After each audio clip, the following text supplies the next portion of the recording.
大家好，今日係2025年嘅7月7日啊！今日要講下啦，你覺得投資穩定幣風險大啲啊，定係投資香港的士牌照嘅風險大啲？希望大家可以回應我啊，你覺得點啊？嗱，咁啊，首先咧要借一單咧，借穩定幣嘅名義咧做詐騙嘅，咁呢個咧佢係借穩定幣做詐騙啫，就唔關穩定幣事。但係呢個都值得講下喎。喺2021年咧，貴州就有一個金融融資平台，咁咧就係叫做秒康家。秒康家咧就係喺貴州創立嘅，咁啊有200萬嘅會員，涉及嘅款項係103億人民幣。咁啊，因為咧佢就話同杜拜嘅交易所合作，咁裏邊咧就可以炒啲加密貨幣啊，有期貨期權啦，咁亦都涉及到穩定幣。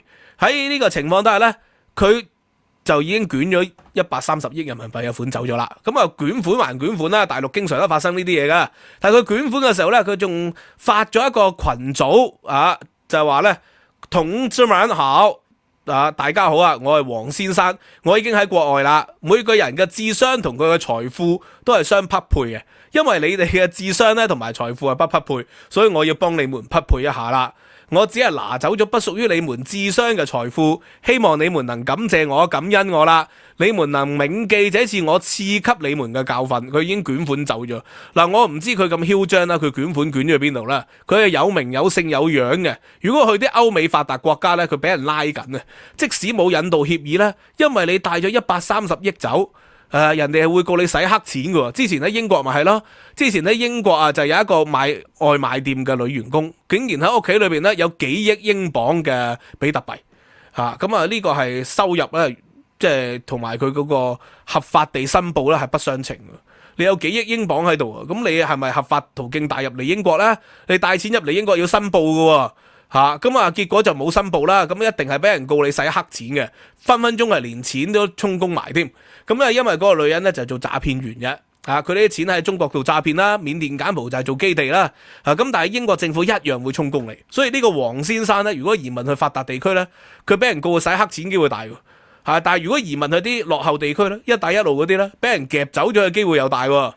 俾一啲強力部門夾走嘅機會又大，所以佢咁囂張咧，呢個我覺得凡事留一線啦，日後好相見。啲詐騙人已經衰㗎啦，仲要話人哋智商不匹配，雖然講嘅可能係事實，因為咧佢嗰個基金咧一定係爆倉嘅。點解爆倉啊？佢話每一日咧係俾翻2厘日息人哋。喂，呢個世界冇任何投資回報可以每一日都做到日息2厘喎，但係竟然有200萬人係信喎呢個世界。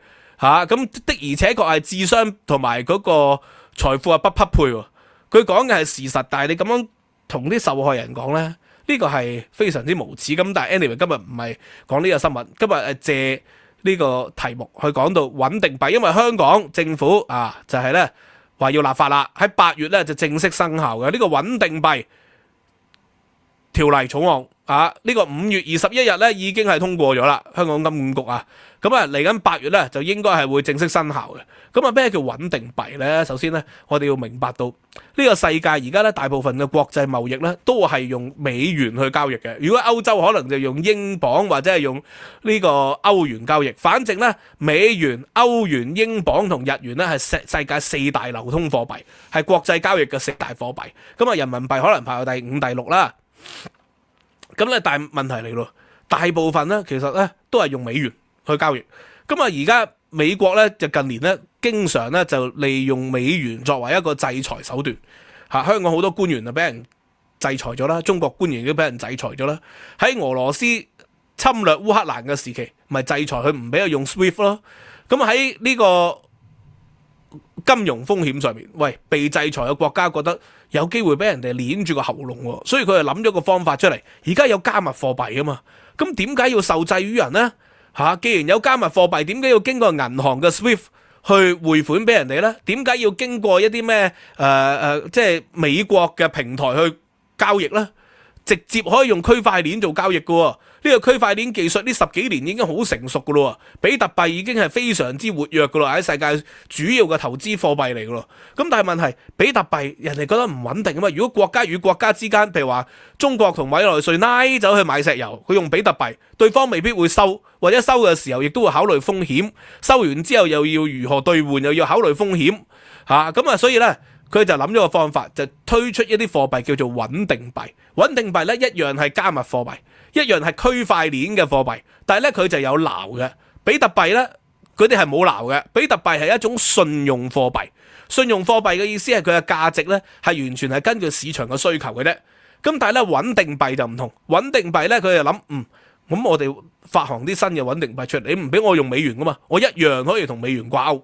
你唔俾我用美元，我咪用日元咯，或者一籃子貨幣咯。總之咧，我就有個錨喺裏邊。其實同一般嘅貨幣係冇分別，只係用咗咧加密貨幣，用區塊鏈嘅方法作為交易，就可以規避咗呢個嘅國際制裁啦。喺阿根廷啊，或者係委內瑞拉啊，呢啲高通貨膨脹嘅國家咧，可以避開咗呢個嘅貨幣管制，可以直接咧跨境匯款。嗰啲貪官啊，亦都可以咧避開咗銀行啦，唔需要經銀行審查。甚至乎咧，即係你美國公民、英國公民，你就可以避開咗銀行、避開咗稅務局嘅追查，就係利用呢個加密貨幣咧，咁就係不斷交易。其實佢嘅原理咧就係要去美元化，所以點解香港就要立一個法出嚟，就係要去中心化嘅貨幣咧？就係呢個去中心化咧 ，decentralization。其實就係去美元化，佢同咧加密貨幣個原意係唔同嘅。當年咧比特幣發明嘅時候，呢個所謂中本聰，到底有冇中本聰呢個人都唔知。但係反正咧就發明加密幣嘅時候咧，本身嘅理念咧就係 decentralization，就係去中心化。而 decentralization 個概念係邊個發明啊？係海耶克喎。海耶克咧喺1976年嘅時候咧就寫咗本書叫 Denationalization of Money， 去國家化嘅貨幣。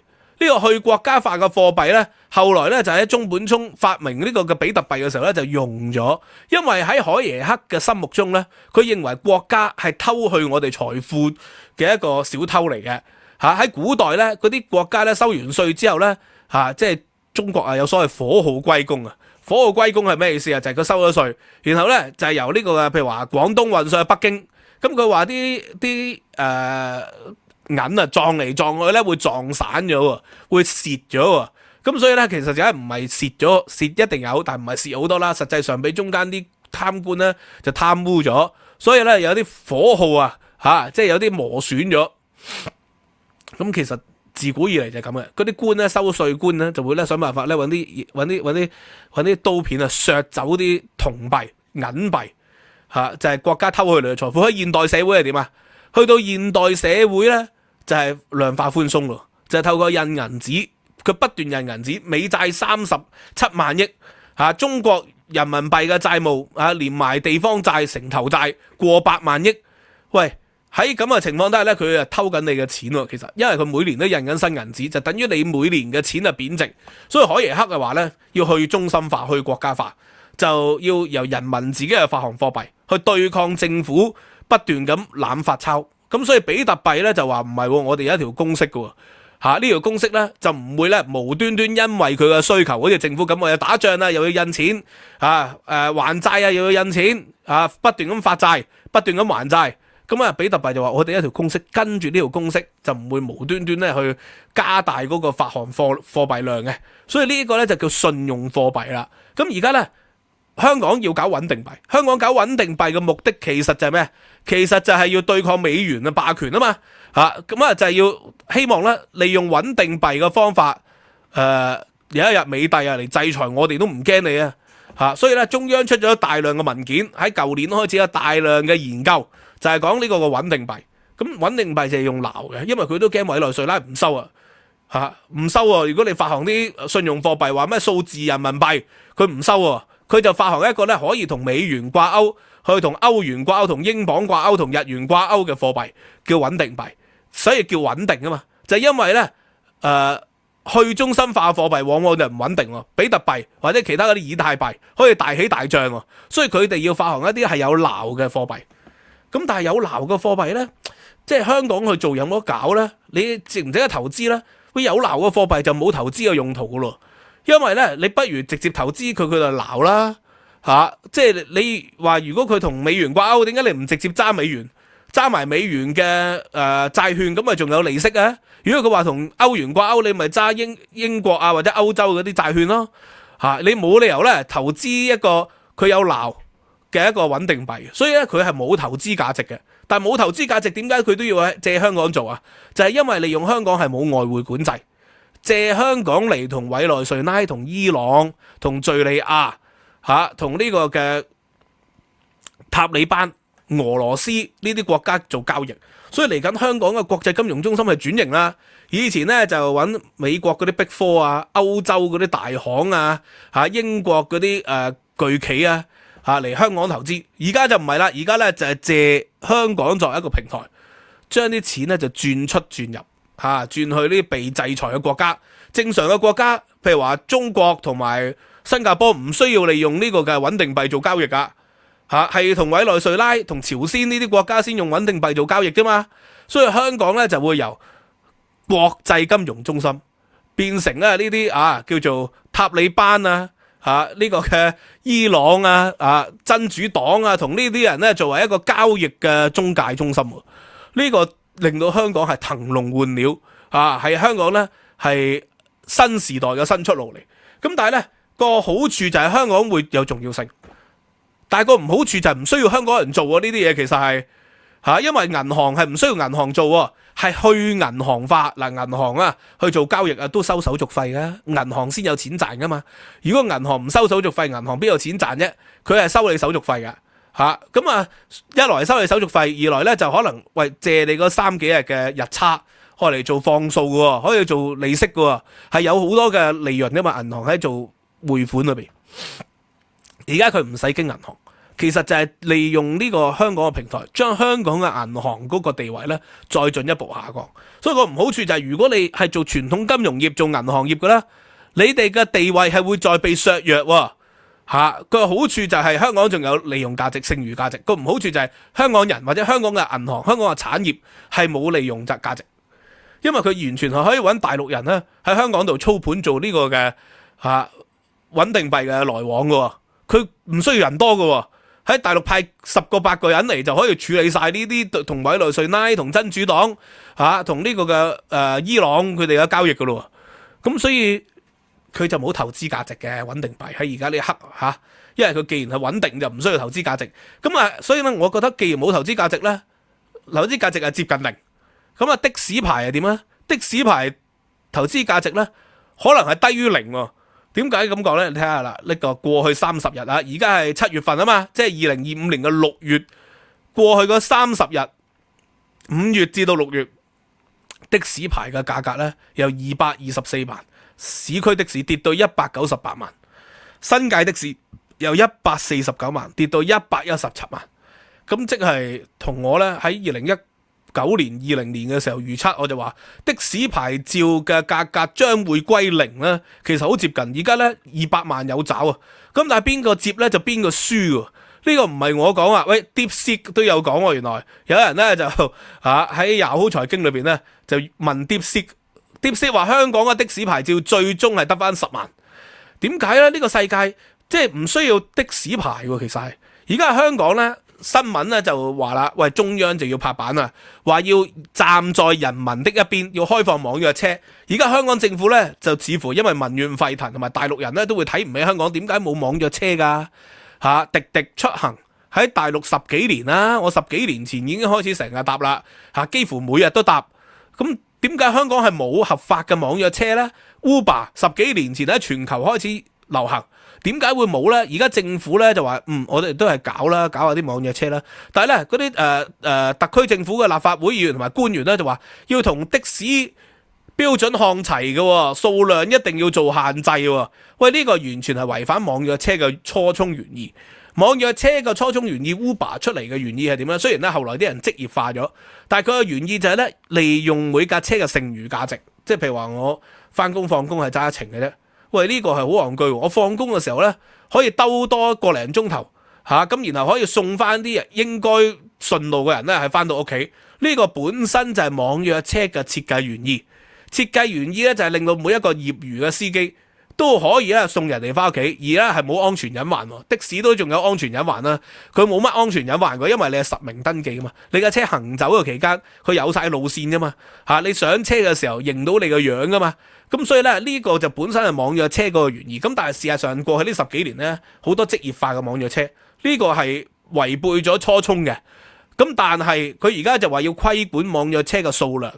咁規管網約車嘅數量，即係解決唔到交通擠塞嘅問題啦。因為本來就係諗住大家順路，反正你都揸咗架車出去噶啦，你喺街度行走多個零鐘嘅時期，你咪可以接到有需要嘅人，係可以解決道路擠塞同埋呢啲資源浪費喎，油或者電力嘅浪費喎。本身呢個係網約車嘅原意啊嘛。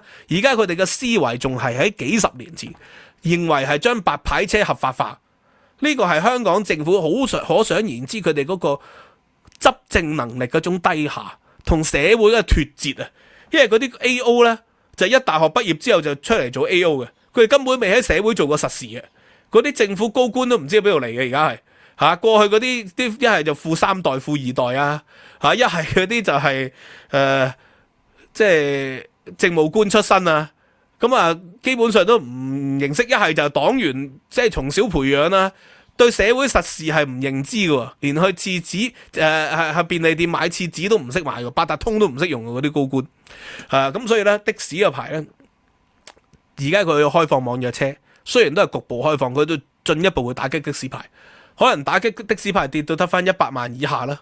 但係最終我認為係歸零嘅原因咧，就係因為無人的士嘅普及化，好多香港人都係唔知啊。佢話無人的士，你出到轉到彎先講啦，上到迴旋處先講啦。喺香港啲路咁窄，喂，喺武漢啲路個窄啦，深圳啲路個窄啦，你三藩市而家開到周圍都係啦，嗰啲無人的士，三藩市啲路闊，咁好難講。咁但係深圳啲路唔會容易揸得過香港啲路喎，我喺深圳有揸下車經驗喎。就算啲路闊啊，啲人嘅駕駛態度、駕駛技術咧，都係即係好大挑戰嘅。咁而家喺2027年咧、2026年，英國都廣泛推行無人的士啦。當無人的士普及嘅時候，傳統的士仲有咩價值呢？喂，而家再買的士牌嗰啲人咧，有供30年嗰啲人先搞笑。我就話30年後呢個世界仲有冇車都好懷疑，我係好懷疑啦。可能到時係冇轆嘅車噶啦，飛嚟飛去噶啦。咁你而家仲要供30年，30年後可能連的士呢個物種都唔存在，唔係呢個物種，呢個行業都唔存在嘅。咁呢個唔係會歸零咧？所以我最後嘅結論咧就係投資的士牌，除非你係 full pay 買嘅啫，否則你嘅風險肯定係大過穩定幣，因為穩定幣佢有撈咧，其實個風險有限嘅，但係佢冇投資利潤價值。但係的士牌咧，你以為會有利潤價值就係會收租，但係最後咧佢係因為借貸佢會不斷貶值。不斷貶值嘅時候呢，你嗰個成本呢係無法收回，即使用呢個嘅租金收入都未必抵得住利息收入嘅喎，咁所以我嘅結論就係投資的士牌就更加危險。咁當然如果政府要救的士都唔係唔得嘅，就話將來如果無人的士一定係要喺街度行駛，一定要求無人的士擁有香港原本嘅的士牌照，咁呢個就會令到佢嘅剩餘價值提升。或者嗰啲科技公司要向的士牌主租的士，呢個都係一個方法。咁但係香港嘅官員有冇咁高瞻遠矚呢？咁呢個就係非常有疑問啦。Anyway， 今日就講到呢度啦。